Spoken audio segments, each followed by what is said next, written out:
তৃণমূলটা, কি বলবেন? ভোট যাতে শান্তিপূর্ণভাবে হয়, অবাধ নির্বাচন হোক এবং শান্তিপূর্ণ নির্বাচন হোক, এই আবেদন আমি প্রথম থেকেই করে এসেছি, এখনও আজকেও করছি সমস্ত মানুষের কাছে।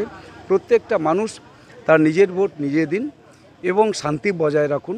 আর তৃণমূল কংগ্রেস তো এরা গুন্ডাগার্দি করবে, গুন্ডামি করবে, মানুষকে ভয় দেখাবে, মানুষকে বুথে আসতে বাধা দিবে। এটা ইতিমধ্যেই শুরু হয়েছে বাহারালের দিকে 86 নম্বর বুথে। আমি ইতিমধ্যেই জানিয়েছি যাতে মানুষ তার ভোট দিন। অর্থাৎ মানুষকে ভোট দিতে বাধা দেওয়া মানে রাষ্ট্রের বিরুদ্ধে কাজ করা। এটা রাষ্ট্রের জন্য ভোট, আমাদের এটা দেশের জন্য ভোট, দেশ গঠনের ভোট। এই ভোটে সবাই সমস্ত মানুষ আসুন, নিজ ভোট নিজে দিন এবং দেওয়ার সুযোগ করে দিন। যারা আজকে এই সমস্ত করছেন, গুন্ডাগার্দি করছেন, যারা মানুষকে বাধা দিচ্ছেন, তারা হচ্ছে যে এরা রাষ্ট্রবিরোধী, এরা দেশ বিরোধী, এরা মানুষের বিরোধী, অর্থাৎ জনতার বিরোধী। এরা হচ্ছে মানুষের অধিকারটা কেড়ে নেয়। এটা পশ্চিমবাংলাতেই এটা হচ্ছে যে এই সংস্কৃতিটা আছে, যেটা পশ্চিমবাংলায় তৃণমূল কংগ্রেস এই কাজটা করে থাকে। মানুষকে ভোট দিতে বাধা দেয়, মানুষের যে শান্তিপূর্ণ একটা পরিবেশ যাতে না থাকে, তারা যে অশান্তি সৃষ্টি করে, একটা হামলা দাঙ্গা, এই সমস্ত এরা করে তৃণমূল কংগ্রেস। তাই তার আজকে প্রমাণ আজকে দেখতে পাচ্ছি বিভিন্ন জায়গাতে এরা শুরু করেছে পশ্চিমবাংলাতে। হচ্ছে গনি খান চৌধুরী মালদার একটা হচ্ছে উন্নয়নকার, যেটা ধারাবাহিকভাবে সেটা কিন্তু এইভাবে পড়ে আসছে। এই ভোটে কি সেটা কতটুকু প্রভাব? গনি খান চৌধুরী সাহেব নিঃসন্দেহে তিনি একজন উন্নয়ন তিনি করেছেন। আমাদের মালদার উন্নয়নের জন্য তাকে আমি ধন্যবাদ, কৃতজ্ঞতা জানাই। কিন্তু গনি খান সাহেব যখন ছিলেন, তিনি যেভাবে উন্নয়নের জন্য মানুষের পাশে থেকেছেন, মানুষের উন্নয়নের কথা তুলে ধরেছেন, মানুষের উন্নয়ন আমাদের মালদা জেলার করেছেন, তার পরবর্তীতে যারা গনি খান চৌধুরী সাহেবকে তারা ব্যবহার করেছেন শুধু নির্বাচনের জন্য, ভোট ব্যাংক হিসেবে, এটা এখন আর মানুষের মন থেকে সেটা কেটে গেছে। এখন মানুষ জানে, যারা এখানে তৃণমূল কংগ্রেস বা কংগ্রেসের সঙ্গে আছেন, এই গনি খান পরিবারের যারা আছেন, তারা গনি খান সাহেবকে ব্যবহার করেন শুধু ভোট ব্যাংক হিসেবে, ভোটের জন্য। এটা মানুষ বুঝে নিয়েছেন, তারা মানুষের সঙ্গে নেই।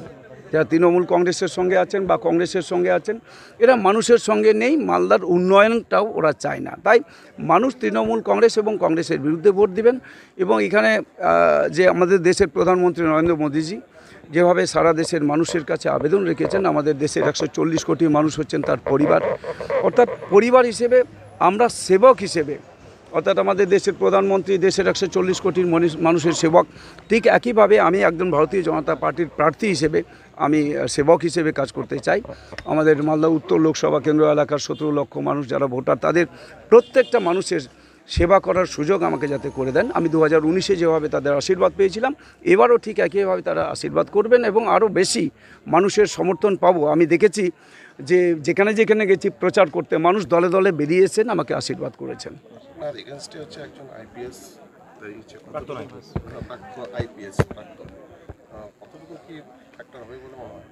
তিনি এখানে এসেছেন, মালদাকে চেনেন না, মাটি চেনেন না, এখানকার মানুষকে চেনেন না, এলাকা চেনেন না। তিনি শুধু এসে এখানে আবার লুট করার জন্য এসেছেন। যখন তিনি এখানে আইপিএস হিসেবে তিনি এখানে যখন এসপি ছিলেন, মালদার এসপি ছিলেন, বালুরঘাটের ডিআইজি ছিলেন, তিনি যত লুট করেছেন, যত মানুষের সর্বনাশ করেছেন, যত মানুষকে কাঁদিয়েছেন, চোখের জল ফেলিয়েছেন, সেটা মানুষ তার প্রতিশোধ নেবেন আমাদের এই নির্বাচনে। জেতার ব্যাপারে কতটুকু আশাবাদী এখন? মানুষ সেটা বলবেন। মানুষের যা আমি দেখেছি, মানুষের আশীর্বাদ যেভাবে তারা আমাকে করেছেন প্রচার করতে গিয়ে, যেভাবে দলে দলে যে উচ্ছ্বাস দেখেছি, যেভাবে উৎসাহ উদ্দীপনা দেখেছি, ফলে এখানকার মানুষ 2019 সালে যেভাবে তারা আমাকে সমর্থন জানিয়েছিলেন, আশীর্বাদ করেছেন, আমার এইবারে যে সেই ক্ষেত্রে আরও বেশি আমি আশা করছি, আরও বেশি এই এলাকার মানুষ, দেবতুল্য সমস্ত ভোটার আর আমার দেবতুল্য সমস্ত কার্যকর্তা যারা কাজ করছেন, পদাধিকারী কার্যকর্তা বিজেপির, তারাও এখানে হচ্ছে যেভাবে কাজ করছেন এবং সবাই মানুষের কাছে গেছেন, মানুষের আশীর্বাদ এবারে আরও বেশি করে হবে এই আশা রাখছি। আপনি একটু মাইক টেনে সাইড হন।